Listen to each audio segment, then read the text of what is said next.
안녕하세요. 일신사입니다. 저희 채널에는 신박한 사연들이 많이 있으니 많은 분들의 구독 부탁드립니다.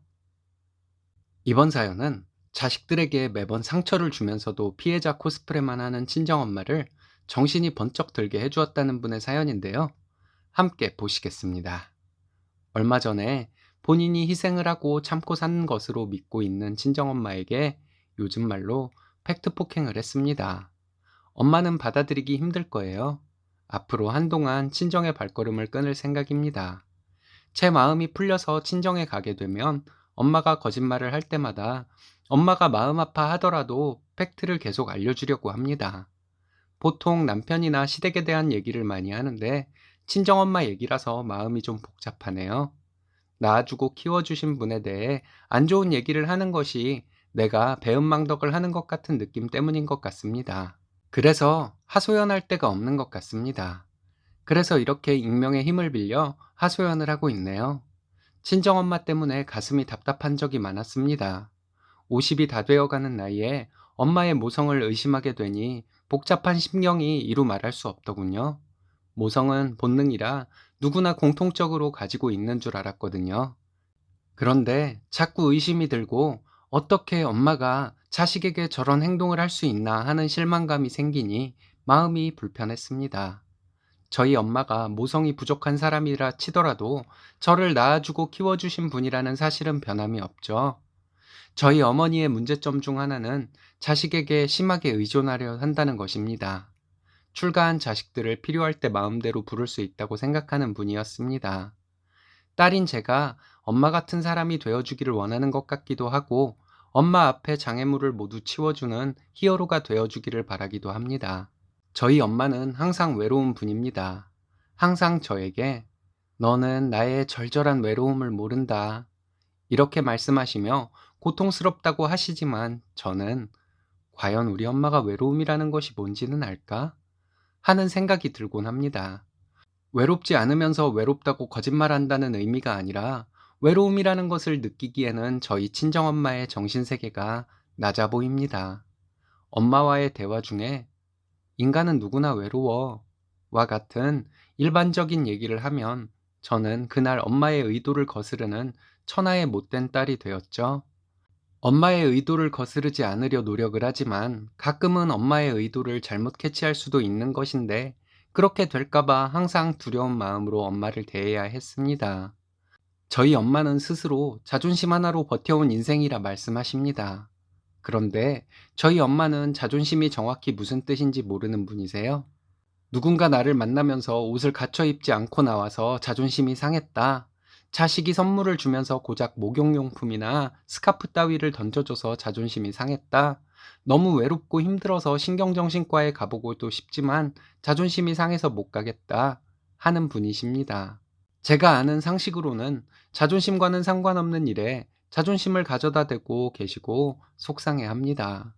그러지 말고 좀 가볍게 생각하라고 하면 인신공격성 발언이 돌아오고요.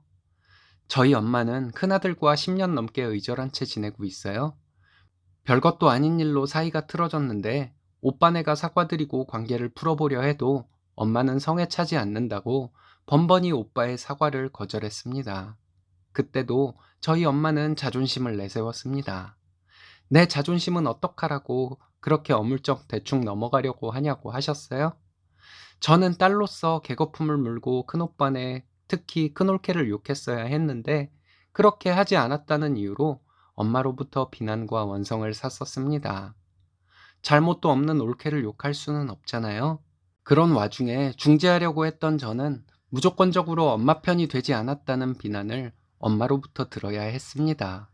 엄마 편을 들기가 솔직히 무서웠습니다. 제가 엄마를 편들어서 말하면 엄마는 제가 한 말을 올케에게 바로 전화해서 말했거든요. 때리는 시어머니보다 말리는 시누이가 더 밉다는 말 속에 나오는 얄미운 시누이가 바로 저였을 것이라는 생각이 듭니다. 엄마의 얘기를 들어보면 저는 항상 올케들 편에 서 있으면서 엄마에게는 고약하게 구는 못된 딸이었습니다. 엄마는 저에게 엄마 편을 들고 따지지도 않고 올케를 몰아세우며 내 엄마에게 희생하라고 아각대는 시누이 역할을 기대하셨나 봅니다. 결과적으로 저희 엄마는 큰아들 내외는 안 보고 살고 있어 손자들도 못 보고 살고, 작은 아들은 가끔 만나지만 작은 며느리는 안 보고 그 손주도 안 보고 살고 있습니다. 저는 친정과 멀리 살아서 전화 통화나 하며 가끔이나 친정에 가곤 했습니다. 제가 자주 찾아오지 않는다고 제 결혼식 때 찍은 사진들을 버렸다고 하셨죠? 자주 못 만날 바에는 만나고 나서 더 힘들어지니 차라리 보지 말고 살아야 한다는 말을 언젠가 하시더군요. 언젠가부터 엄마에 대한 생각이 재구성되기 시작했습니다. 지금까지 믿고 있던 것들이 산산조각이 나서 힘든 시간을 보내기도 했는데, 개념을 새로 정립하는 과정이 쉽게 되는 것은 아니더군요. 혼자만의 잘못된 믿음을 자식들에게 세뇌시킨 엄마가 원망스러웠습니다. 언젠가 저는 알게 되었어요. 엄마는 우리를 위해 이혼하지 않고 참고 사신 것이 아니라 엄마 스스로 이혼을 원하지 않았던 것을요. 항상 엄마는 내가 누구 때문에 마음 안 맞는 남편과 참고 살았는데 너희들이 그걸 몰라주고도 자식이라 할 수 있냐? 이렇게 말하면서 자식들에게 희생자 코스프레를 했습니다. 저는 점점 엄마에게 지쳐갔습니다. 상대가 어떤 상황에 처해서 어떤 감정 상태를 가지고 있든 본인의 감정과 본인이 중요시 여기는 이슈를 들이대는 것이 무엇보다 중요하다는 엄마의 태도에 힘들었습니다. 제가 결혼식 때 울지 않고 웃었다고, 부모를 떠나면서 울지 않는 신부는 세상에 너 하나일 것이라며 두고두고 비난을 하셨죠. 큰오빠가 결혼하고 이듬해에 작은오빠가 결혼한다고 했을 때 엄마 마음은 생각도 하지 않고 어떻게 바로 다음 해에 결혼을 하겠다고 할 수 있느냐고 난리를 치셨습니다. 큰올케가 첫 손자를 낳았을 때 저희 엄마는 아, 내가 할머니가 됐다니 정말 슬프구나, 이런 마음에 취해 아기를 보러 병원에 가지 않아서 올케와 안사돈께서 병실에서 함께 울었다는 얘기를 나중에 들었습니다. 자식 낳아보면 부모의 마음을 이해하게 된다고 하는데, 저는 오히려 엄마가 되고 나서 엄마를 더 이해할 수 없게 되었습니다. 아직 나이가 덜 먹어서인지는 모르겠지만 나이가 들어가면서 더더욱 엄마를 이해할 수 없는 것은 마찬가지네요. 살다 보면 정말 기가 막혀 말이 안 나오는 사연을 가진 사람도 꿋꿋하게 이겨내고 잘 살던데, 엄마 정도면 마음먹기에 따라 무난하게 살아온 인생인데 뭐가 그리 세상에서 가장 불행한 여인으로 보여져 모든 사람들에게 보살핌과 사랑을 받고 싶은지 모르겠습니다. 행복하게 잘 사는 듯이 보였던 딸인 제가 최근에 이혼 소송을 했습니다. 딸이 이혼한다고 하면 잘했다고 할 부모가 있을까 싶지만 저희 엄마는 제가 아는 사람 중에서 저에게 가장 상처를 주시더군요. 이혼 소송 중에 엄마 집 근처로 이사를 올 것이냐 물으시길래 아직 모르겠다고 했더니 그 먼 곳까지 끌려갔다가 이혼까지 하고 거기 남아서 살고 싶냐고 하시더군요. 딸인 저의 불행을 함께 아파하기보다는 둘이나 있는 아들들에게 외면당하고 있는 엄마가 딸에게라도 의지하려는 계산을 본 것 같아 뭔가 모를 묘한 기분이 들었습니다.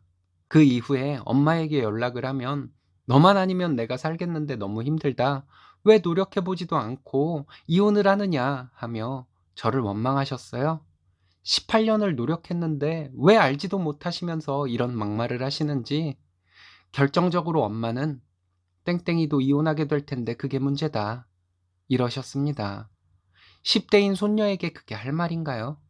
너무 화가 나서 보통 어미가 이혼을 망설이는 이유 중 가장 큰 것이 자식 때문인데 어떻게 내 자식에 대해 그렇게 말할 수가 있냐고 했더니 세상 사람들 흔히 하는 말을 했을 뿐이라고 표정 변화 없이 말하더군요.